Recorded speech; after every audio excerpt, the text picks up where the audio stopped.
हमारे बच्चों का, हमारे विद्यार्थियों का। हेलो बच्चों, नमस्कार। मैं Suryabhan sir, chemistry faculty of JEE chemistry. आज हम लोग inorganic chemistry class 12 P block elements में हम लोग ग्रुप 15 को कवर कर चुके हैं। आज हम लोग स्टार्ट करेंगे ग्रुप 16।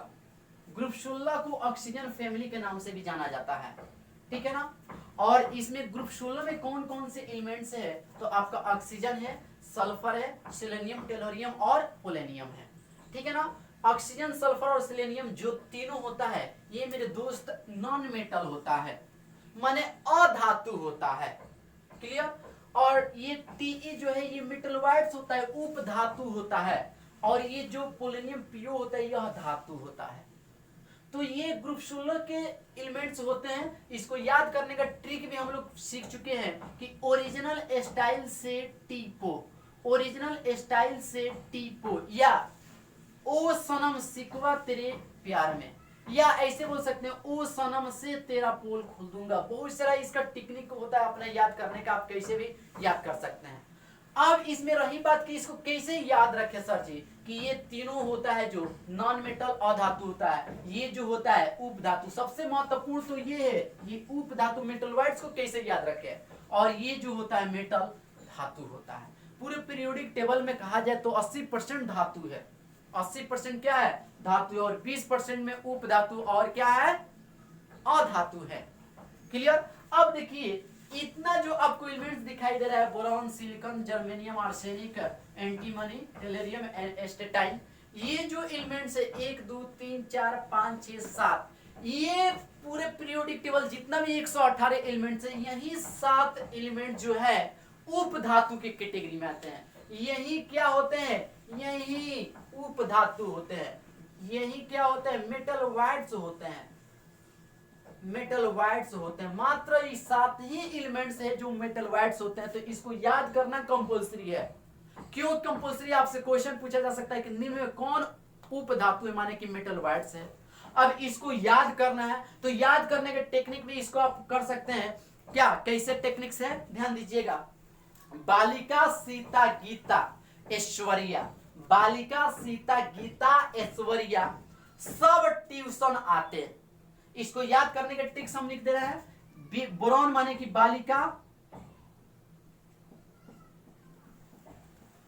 ठीक है, सीता, गीता, ऐश्वर्या, क्लियर, सब ट्यूशन आते हैं, ट्यूशन आते हैं। तो ये आप याद रखिए कोड, बालिका, सीता, गीता, ऐश्वर्या सब ट्यूशन आते हैं। बालिका माने बोरॉन बी, सीता माने कि SI सिलिकॉन, गीता माने कि G जर्मेनियम, ऐश्वर्या माने कि AS आर्सेनिक, सब मतलब कि एंटी माने SB, और ट्यूशन मतलब TE टोलेरियम, और आते AT, दैट मीन्स क्या मेरे दोस्त, एस्टेटाइन। तो ये 7 एलिमेंट्स को याद करना है कि जो कि उपधातु होता है। इसको याद कर लिए बाबू मेरे, तो आपसे क्वेश्चन पूछा जाए ना मेटलवाइड्स उपधातु से, तो आप लोग आसानी से कर सकते हैं। तो ये ट्रिक्स आपको ध्यान रहे।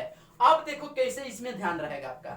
आप तो जानते हैं ये ट्रिक्स, कौन उपधातु होता है आसानी से पहचान सकते हैं, इसमें कौन उपधातु होता है। तो बस ट्रिक लगा दो, बालिका, सीता, गीता, ऐश्वर्या सब ट्यूशन माने TE, ट्यूशन माने TE मेटलवाइड्स। और मेटलवाइड्स को ऊपर ध्यान रहे, किसी भी ग्रुप में ऊपर वाला नॉन मेटल होता है और नीचे वाला मेटल होता है। मेटलवाइड्स उपधातु के ऊपर वाला अधातु और नीचे वाला धातु एकदम डेफिनेटली होता है। तो इसको आपको ध्यान रखने का टेक्निक ट्रिक्स हमने बता रखा है, इतना आप नोट करें। और एक बात याद रखना है कि ये ऑक्सीजन और सल्फर है ना, ये और माने अयस्क फॉर्म करते हैं, अयस्क फॉर्मिंग एलिमेंट्स है, इसलिए इसको चाल्कोजेंस के भी नाम से जाना जाता है। तो क्यों चाल्कोजेंस ग्रुप 16 के तत्वों कहा जाता है, क्योंकि ये जो है ऑक्सीजन और सल्फर ये और अयस्क फॉर्म करते हैं। बहुत सारा आप नेचर में, प्रकृति में देखिएगा अयस्क तो ज्यादा ऑक्साइड और सल्फाइड के ही अयस्क पाए जाते हैं, इसलिए ग्रुप 16 के तत्व को क्या, इसको आप पहले नोट करें, हम लिखा दे रहे हैं। तो बाबू अभी हम समझाएं कि ग्रुप 16 के तत्वों को क्या कहते हैं अपन, चाल्कोजेंस कहते हैं। क्यों, ध्यान दीजिएगा, ऑक्सीजन फैमिली को चाल्कोजेंस कहा जाता है। और चाल्कोजेंस का मतलब होता है ओर फार्मिंग। ऑक्सीजन और सल्फर मतलब most of the earth crust, maximum ores of oxide and sulphide. Oxide और सल्फाइड के ही रूप में क्या पाए जाते हैं, तो ये ओर पाए जाते हैं। ध्यान दीजिएगा, उसी के कारण लिखा हुआ है कि चाल्कोजेंस मींस और मतलब अयस्क फार्मिंग। इसका मतलब चाल्कोजेंस का मतलब क्या होता है, तो अयस्क निर्माण होता है। As most of the ores मतलब बहुत सारे अयस्क में, इन द अर्थ क्रस्ट मतलब पृथ्वी के सतह पर, आर आइदर ऑक्साइड और सल्फाइड। अब मैंने समझाया आपको कि अर्थ क्रस्ट पर, ये भूपटल पर सर्वाधिक मात्रा में जो ओर्स पाए जाते हैं इस प्रकृति में, सबसे ज्यादा मोस्ट ऑफ द और जो होते हैं ऑक्साइड और sulphides. So group 16 elements are known as chalcogens, इसलिए ग्रुप 16 के तत्वों को चाल्कोजेंस कहा जाता है। क्वेश्चन आ सकता है कि ग्रुप 16 के तत्वों को चाल्कोजेंस कहते हैं क्यों, तो आंसर क्या दीजिएगा, कहिएगा कि ग्रुप 16 के तत्वों में ऑक्सीजन और सल्फर सर्वाधिक मात्रा में और फॉर्म करते हैं।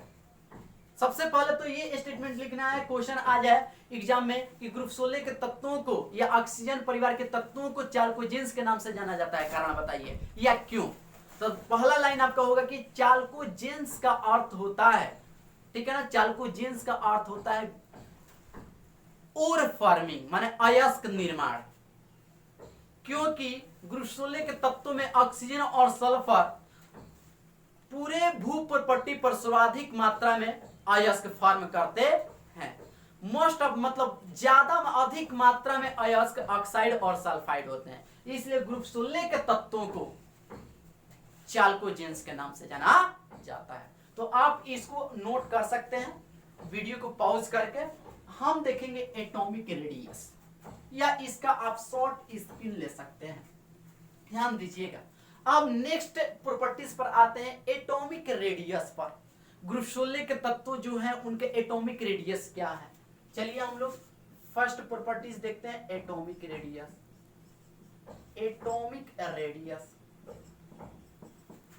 हिंदी होता है परमाणु त्रिज्या, हिंदी लिख सकते हो, परमाणु त्रिज्या होता है। अब ध्यान दीजिएगा, पी ब्लॉक्स में ग्रुप 13, 14, 15, 16, 17 और 18 होते हैं, मतलब कुल 6 ग्रुप्स होते हैं। और 6 ग्रुप में ग्रुप 13 और 14 यही दो ग्रुप है जिसमें अपवाद रेडियस एटॉमिक रेडियस का होता है, इसी दो में अपवाद होता है, बाकी किसी में अपवाद नहीं। कहने का मतलब है कि जैसे मान लीजिए हम ग्रुप पे 13 लेते हैं, या इसी को थर्ड ए हम लोग लिखते हैं, ब्रोम फैमिली लिखते हैं, बैगन आलू गाजर इन थैला, इसको याद करने का टेक्निक भी ऐसे लिखते हैं। तो ये ध्यान रहे, किसी ग्रुप में ऊपर से नीचे आएंगे तो साइज बढ़ता है, जब साइज किसी का बढ़ेगा तो उसका त्रिज्या भी बढ़ेगी, इसमें कोई शक नहीं, आपको पता है। तो इसमें क्या होता है ना, यहाँ एक्सेप्शन होता है, यहाँ एक्सेप्शन होता है, ठीक है ना। इसका करेक्ट ऑर्डर होता है, सबसे बड़ा होता है आपका इंडियम, थैलियम, तब एल्युमिनियम, तब गैलियम, तब बोरॉन, ठीक है ना। तो हालांकि हम तो पढ़ रहे हैं क्या, ग्रुप 16, ग्रुप 16 से मतलब है मेरे को।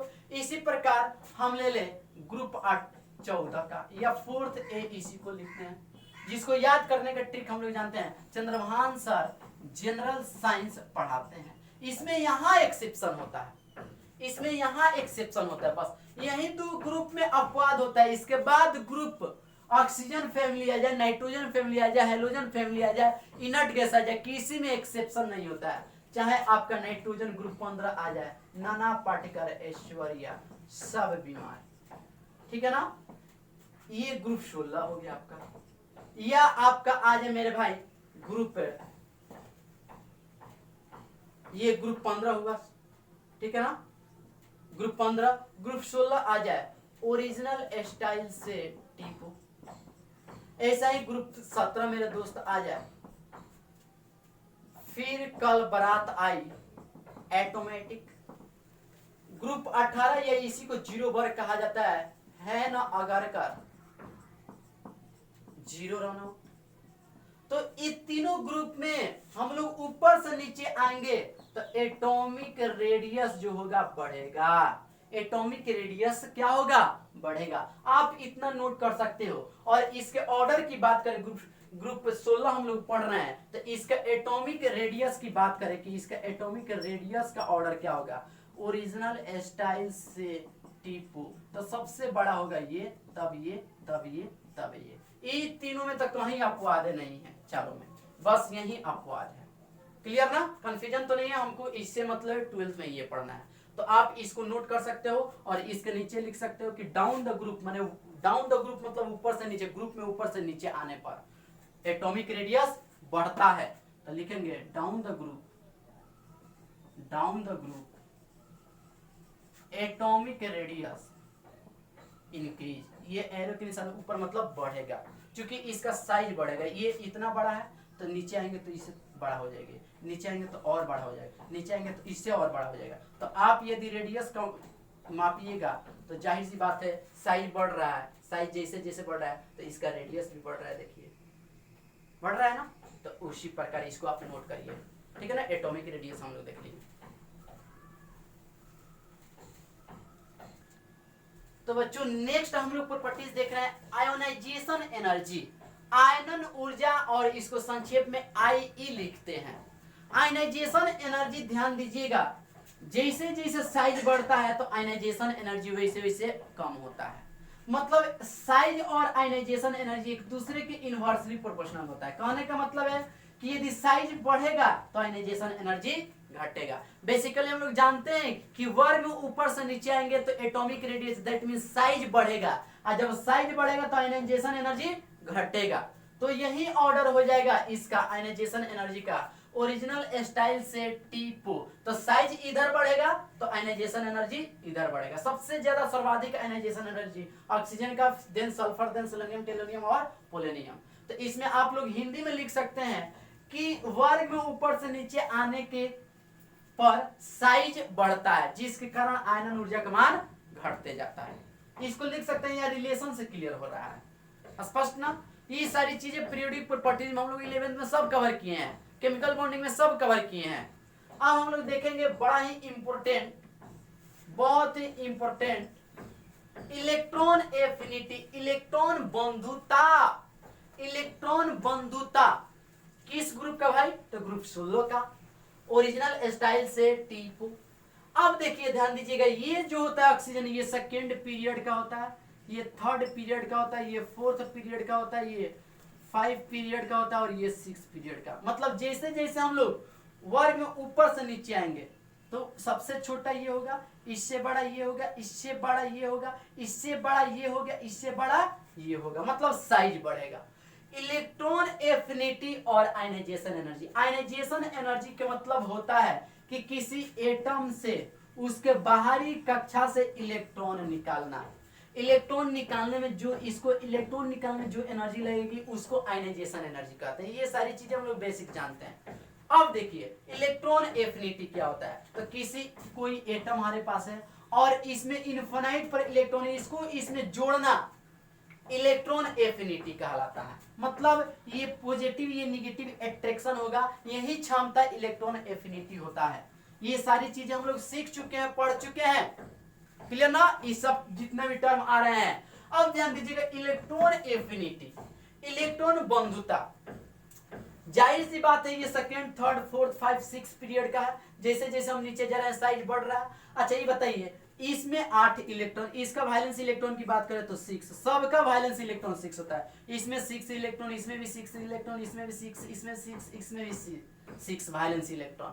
अब बताइए एक्स्ट्रा इलेक्ट्रॉन को यदि जोड़े तो इस, तो छोटा स्पेस है तो इसमें इलेक्ट्रॉन जल्दी ऐड होगा, जुड़ेगा नहीं, जुड़ेगा। इसमें आसानी से ऐड हो सकता है क्योंकि स्पेस बढ़ गया, 6 ही इलेक्ट्रॉन है और स्पेस बढ़ गया तो आसानी से हट जाए। इसमें भी आसानी से एडजस्ट हो जाएगा, इसमें भी आसानी से एडजस्ट हो जाएगा, इसमें भी आसानी से एडजस्ट हो जाएगा। ठीक है, कंफ्यूजन तो नहीं है क्योंकि जगह ज्यादा है। मान लीजिए आपका घर है, कोई रूम मान लीजिए छोटा है, कोई बड़ा है, कोई उससे भी बड़ा कोई हॉल है, और सब में 50-50 को एडजस्ट करना, तो किस में दिक्कत होगा? जो छोटा होगा। तो उसमें एडजस्ट करना क्या है, डिफिकल्ट है, दिक्कत होगा, अनस्टेबल महसूस करेगा लोग, इसलिए उसमें एक्स्ट्रा आदमी को जोड़ना क्या है, दिक्कत है। लेकिन जिसमें स्पेस है उसमें आसानी से जाके शिफ्ट हो जाएंगे। बात बुझाया ना। चलिए अब यही बात लिखे हमने कि थर्ड पीरियड एलिमेंट्स का इलेक्ट्रॉन एफिनिटी अपने ग्रुप में क्या होता है, तो मेरे बाबू ध्यान दीजिएगा, सर्वाधिक होता है, सबसे अधिक होता है। भाई थर्ड पीरियड वाला कौन है, तो ये सल्फर है, ठीक है ना। तो यहां पर हमने एक बात लिख दिया कि थर्ड पीरियड एलिमेंट्स का इलेक्ट्रॉन एफिनिटी कहते हैं अपने ग्रुप में सर्वाधिक होता है।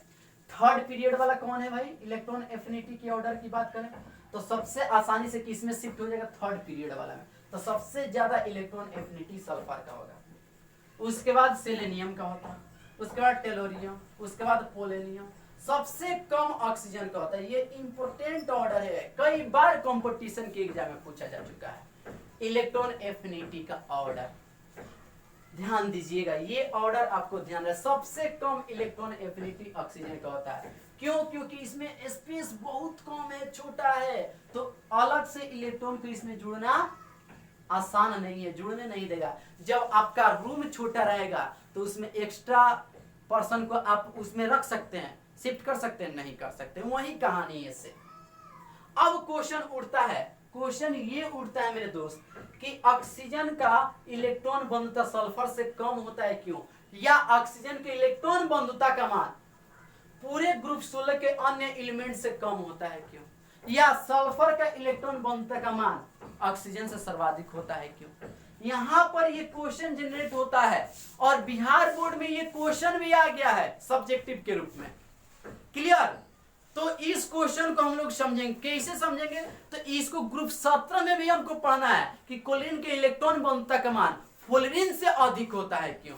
तो हम वहीं पर इसका भी डिस्कशन करेंगे, इलेक्ट्रॉन एफिनिटी का, और कोलिन फ्लोरीन का भी डिस्कशन करेंगे। तो हमको थोड़ा सा पेशेंस रखना पड़ेगा, इंतजार करना पड़ेगा कि हम लोग कंसेप्ट बार बार नहीं पढ़े, एक ही बार पढ़े और डीपली अच्छा से अध्ययन कर ले।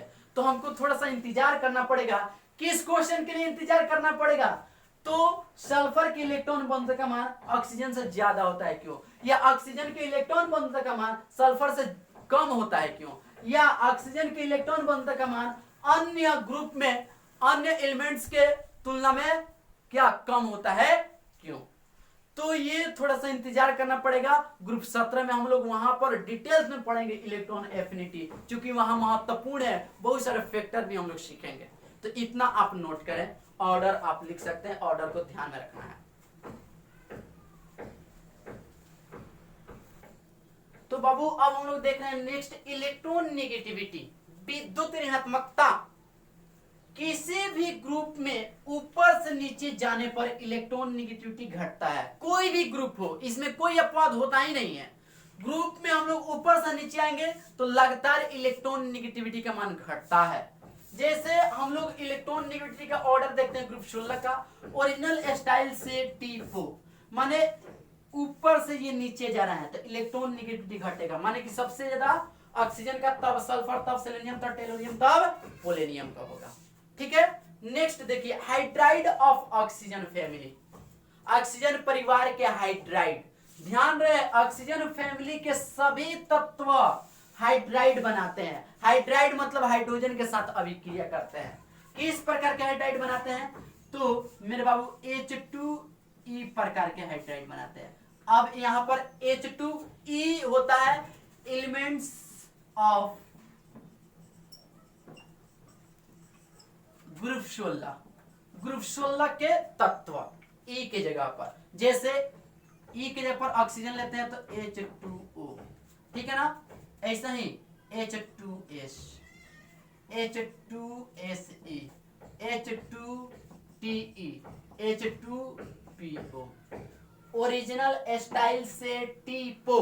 तो यहां पर सभी एलिमेंट्स ग्रुप 16 के तत्व हाइड्राइड का निर्माण करते हैं। किस प्रकार के हाइड्राइड, तो H2E प्रकार के हाइड्राइड बनाते हैं, जहां E एलिमेंट्स ऑफ ग्रुप 16 होता है, जैसे H2O, H2S, H2SE, H2TE, H2PO। अब हम लोग देखेंगे इसका thermal stability, reducing character, SD character, जो बहुत महत्वपूर्ण चीज। तो इतना आप नोट करें मेरे भाई। अब हम लोग देख रहे हैं हाइड्राइड का थर्मल स्टेबिलिटी, अस्थायित्व, थर्मल अस्थायित्व, तापीय अस्थायित्व देख रहे हैं। ध्यान दीजिएगा, हाइड्राइड H2O, H2S, H2AC, ये हाइड्राइड हैं। अब ध्यान दीजिएगा, इसका निर्माण हाइड्रोजन से हुआ है, सब में हाइड्रोजन है, जो कि फर्स्ट पीरियड का है, सब हाइड्रोजन फर्स्ट पीरियड का एलिमेंट्स है, और ऑक्सीजन सेकेंड पीरियड का है, सल्फर थर्ड, सेलेनियम फोर्थ, ये 5 और ये 6 पीरियड का है। आप जरा ध्यान देंगे, जब हम लोग ऊपर से नीचे आ रहे हैं तो साइज बढ़ रहा है, जाहिर सी बात है साइज बढ़ रहा है। और जब साइज बढ़ेगा, आप ध्यान दीजिएगा, तो ये तो इसका साइज मान ले इतना बड़ा, इसका साइज और बड़ा हो जाएगा, इसका साइज और बड़ा हो जाएगा, इसका साइज और बड़ा, और इसका साइज और बड़ा हो जाएगा। और इसमें हाइड्रोजन का साइज तो फिक्स रहेगा, चूंकि फर्स्ट पीरियड का है। सब हाइड्रोजन की बात करते, मान लीजिए ये इतना बड़ा है, सब में इतना ही बड़ा होगा, इसमें कोई शक नहीं है। आप समझ रहे हैं अच्छा से। अब ध्यान दीजिएगा, जैसे साइज बढ़ेगा तो इसमें ये और ये दोनों एक दूसरे के तो मेल के हैं, आसानी से एक दूसरे पर चढ़ जाएगा, ओवरलैप कर लेगा, आसानी से कर लेगा। लेकिन जैसे नीचे आ रहा है तो साइज बढ़ रहा है, तो बताओ ये और ये कंपेयर संभव है? बताओ, इसका इसका कंपेयर संभव है? और नीचे जा रहा है, इसका इसका कंपेयर संभव है? इसका इसका कंपेयर संभव है? नहीं है। इसमें और इसमें तो मेल हो रहा है, ये भी छोटा आदमी, ये भी छोटा आदमी, आसानी से दोस्ती बन जाएगा, स्टेबिलिटी बढ़ जाएगा, खूब मजबूत दोस्ती बनेगा। लेकिन जैसे नीचे आ रहे हैं तो एक बड़ा आदमी, एक छोटा आदमी, थोड़ा सा जो दोस्ती है कमजोर होगा, और नीचे आए तो बहुत बड़ा आदमी और छोटा आदमी, थोड़ा मजबूती जो है बहुत वीक होगा। ये देखिए और वीक होगा, दूर जाएगा। ये देखिए, ये तो कार्रवाई ही नहीं करेगा इससे दोस्ती, ये बहुत बड़ा, ये छोटा आदमी, दोस्ती नहीं होगा। दोस्ती होगा भी तो काम वाला दोस्ती होगा, और फिर पट दे टूट जाएगा। तो स्टेबिलिटी, जैसे नीचे आ रहे हैं तो साइड बढ़ रहा है, और साइड बढ़ रहा है तो ओवरलैपिंग माने दोस्ती नहीं हो रहा है। ओवरलैपिंग मतलब एक दूसरे पर चढ़ने माने दोस्ती करना, ओवरलैपिंग नहीं हो पा रहा है, ओवरलैपिंग घट रहा है। और जब ओवरलैपिंग घटेगा, दोस्ती घटेगा, तो बॉन्ड इनके बीच जो है फटाक दे टूट जाएगा। तो बॉन्ड स्ट्रेंथ जो है कमजोर है, इसलिए इजीली क्या हो जाएगा, ब्रेक हो जाएगा, इजीली ब्रेक हो जाएगा बॉन्ड, बॉन्ड स्ट्रेंथ कमजोर हो जाएगा, दोस्ती कमजोर हो जाएगा, तो इजीली टूट जाएगा बॉन्ड। तो बताइए, जब हम लोग ऊपर से नीचे आ रहे हैं तो जो स्टेबिलिटी है, दोस्ती है, ये कमजोर होते जा रहा है। माने दोस्ती कौन में ज्यादा है? ऊपर वाला में सबसे कम दोस्ती इसमें है। माने थर्मल स्टेबिलिटी की बात करें तो कौन पट पट टूट जाएगा? नीचे वाला टूट जाएगा, कम हीट दीजिएगा कट दे टूट जाएगा। इसका दोनों का मेल सेम है, तो इतना ना मजबूत दोस्ती होगा, कितना हो ताप दीजिए ये टूटवे नहीं करेगा, माने बहुत ज्यादा स्टेबल होगा। तो थर्मल स्टेबिलिटी के ऑर्डर की बात करें बाबू मेरे, thermal stability TS, thermal stability के ऑर्डर की बात करें तो सबसे, ये हम हाइड्राइड लिखते हैं, सबसे प्यार मोहब्बत मजबूती मित्रता किसमें होगी? तो इसमें होगी। तो थर्मल स्टेबिलिटी की ऑर्डर ये हो जाएगी। ये तो केवल काम चलाने वाला कहानी बनाएगा सब। बात समझ में आ गया? थर्मल स्टेबिलिटी के कंसेप्ट आप समझ गए हैं, स्पष्ट ना? इसको आप नोट करें। रिड्यूसिंग कैरेक्टर को देखते हैं, एसिडिक नेचर को देखते हैं। अब मेरे बाबू देख रहे हैं हम लोग रिड्यूसिंग कैरेक्टर और एसिडिक कैरेक्टर। रिड्यूसिंग कैरेक्टर का हिंदी होता है अपचायक गुण, बड़ा इंपॉर्टेंट है ये दोनों। अब ध्यान दीजिएगा, हम रिड्यूसिंग कैरेक्टर को कैसे पहचानेंगे, किस तरह से कंपेयर करना सीखेंगे। जो हाइड्रोजन रिलीज करे आसानी से, उसका रिड्यूसिंग पावर क्या होता है? ज्यादा होता है। कैरेक्टर क्या होता है? ज्यादा होता है। जैसे हम हाइड्राइड लेते हैं, जैसे H2 है, H2S है, H2Se है, H2Te है, H2PO है। अब इसके रिड्यूसिंग कैरेक्टर RC माने रिड्यूसिंग कैरेक्टर की बात करें तो अभी हमने देखा कि ऊपर से नीचे आ रहे हैं तो हाइड्रोजन ऑक्सीजन का बॉन्ड तो मजबूत था, लेकिन जैसे जैसे नीचे आ रहे हैं तो मजबूती घट रहा था, मतलब दोस्ती टूट रहा था। जितना जल्दी दोस्ती टूटेगा, हाइड्रोजन ओकरा से आसानी से निकलेगा। तो कौन आसानी से हाइड्रोजन तोड़ देगा, तोड़ के भगा देगा? तो ये वाला, माने ऊपर से नीचे आएंगे तो रिड्यूसिंग कैरेक्टर क्या होगा? क्या होगा? बढ़ेगा। वह आसानी से हाइड्रोजन को दे देगा। तो आपका ऑर्डर ये हो जाएगा। एकदम थर्मल स्टेबिलिटी के उल्टा। वैसे ही देखिए एसिडिक कैरेक्टर, अम्लीय गुण को देखिए, अम्ल पानी में H+ रिलीज करते हैं, तो H+ रिलीज करते हैं। मान लीजिए एसिडिक कैरेक्टर की हम बात करें, H2, H2S, H2Se, H2Te, H2PO, इसकी बात करें, एसिडिक कैरेक्टर की हम बात करें, तो आप जरा बताइए इसमें भी वही कार्य होगा जो आसानी से H+ दे दे पानी में, एसिड कहलाएगा, उतना ही मजबूत होगा। तो कौन आसानी से तोड़ के पानी में आसानी से हाइड्रोजन दे देगा, H+ दे देगा? यही ना दोस्ती, तो इसके बीच तो बहुत कमजोर है, पट दे टूट के H+ दे देगा। तो इसका भी रिड्यूसिंग कैरेक्टर चाहे एसिडिक कैरेक्टर यही होगा, दोनों सेम है और थर्मल स्टेबिलिटी के एकदम उल्टा है। स्पष्ट ना? तो इतना आप नोट करें, दोनों ही इंपॉर्टेंट है। अब यहाँ पर हम लोग देख रहे हैं subjective question, board level question. अभी इसके बाद हम लोग कुछ ऑब्जेक्टिव एक क्वेश्चन करेंगे, ध्यान दीजिएगा। कुछ कंसेप्ट पढ़ने के बाद क्वेश्चन है H2S H2Te की अपेक्षा कम अम्लीय है, क्यों? इसका अम्लीय गुण इसके तुलना में कम है, क्यों? यही क्वेश्चन है, ध्यान दीजिएगा। हमको पता है कि वर्ग में ऊपर से नीचे आएंगे, तो जो बॉन्ड EH जो बॉन्ड होता है, E सिंगल बॉन्ड H जो बॉन्ड होता है, ये तो बढ़ते जाता है, ये उतना ही साइज का होता है। तो ये बॉन्ड जो होता है आसानी से टूटने लगता है, मतलब जो बॉन्ड एनर्जी, तोड़ने की एनर्जी जो होती है कम होती है, नीचे जाते हैं वैसे वैसे। तो ये आसानी से H+ को त्याग देते हैं, कमजोर होता है इसलिए H+ को त्यागते हैं, इसलिए H+ त्यागना माने कि अम्ल का गुण, इसलिए अम्लीय गुण क्या हो जाता है, बढ़ जाता है। तो उसी बात को यहाँ इंडिकेट किया गया है कि इसका अम्लीय गुण इसके तुलना में इसका अधिक है, क्यों? इसका कम है, क्यों?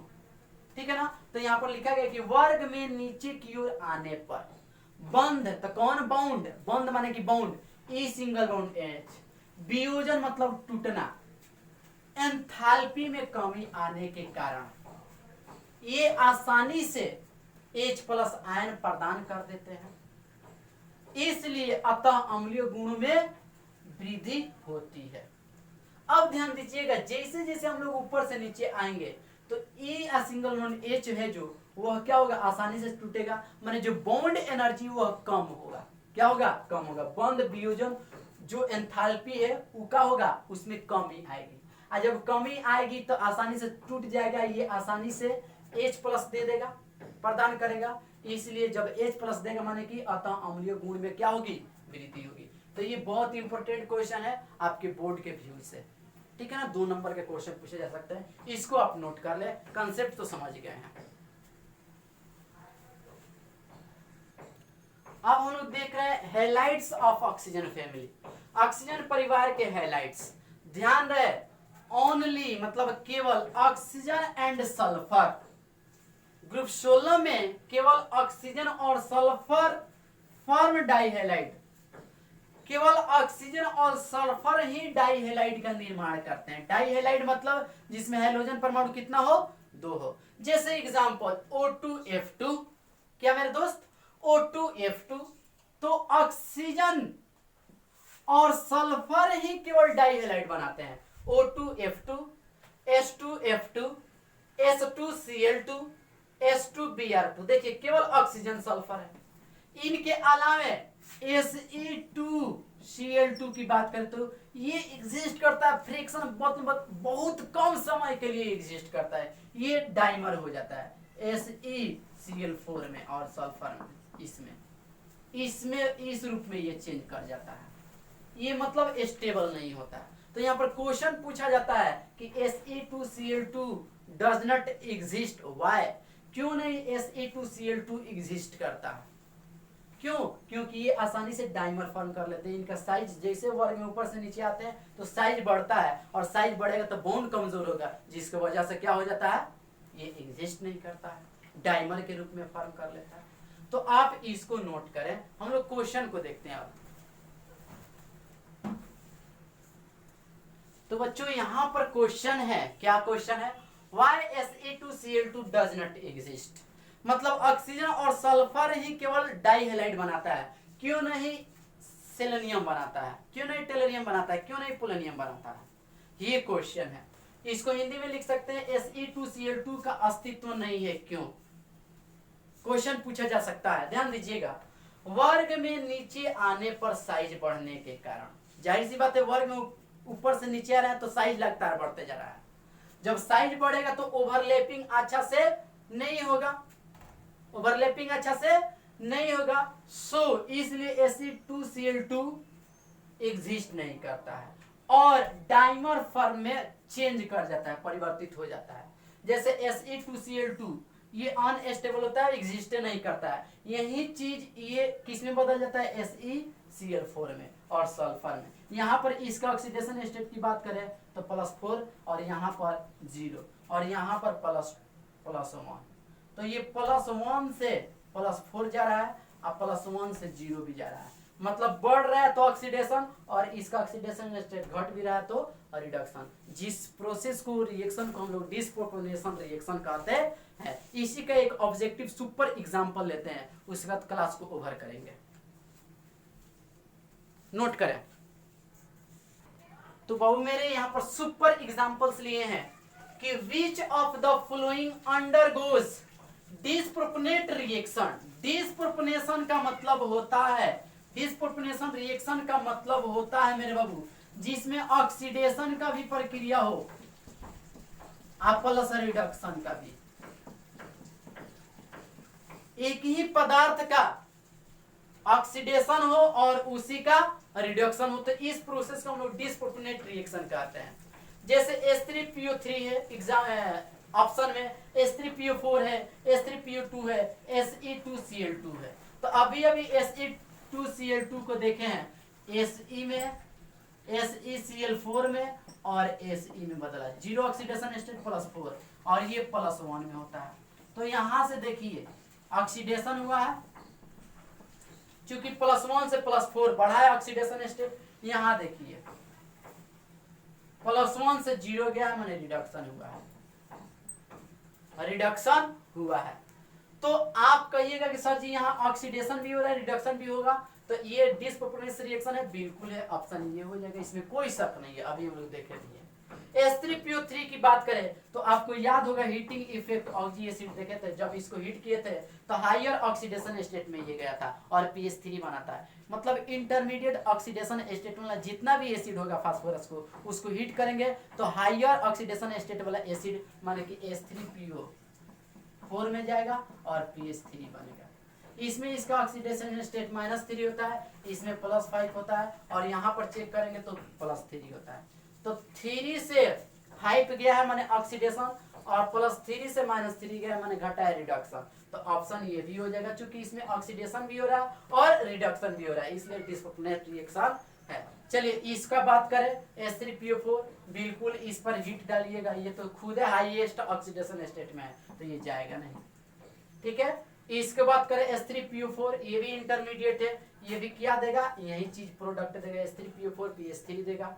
माने यहाँ पर +1 से 5 में जाएगा, +1 से माइनस में जाएगा 3 में, तो ऑक्सीडेशन भी हो रहा है, रिडक्शन भी हो रहा है। तो आपका आंसर हो जाएगा ACD। आंसर क्या होगा? A, C और D, यही तीनों रिएक्शन डिस्प्रोपोर्शनेट रिएक्शन होंगे। तो इस सुपर एग्जांपल के साथ मैं क्लास को ओवर कर रहा हूँ। इसके आगे हम लोग नेक्स्ट लेक्चर में मिलेंगे। धन्यवाद।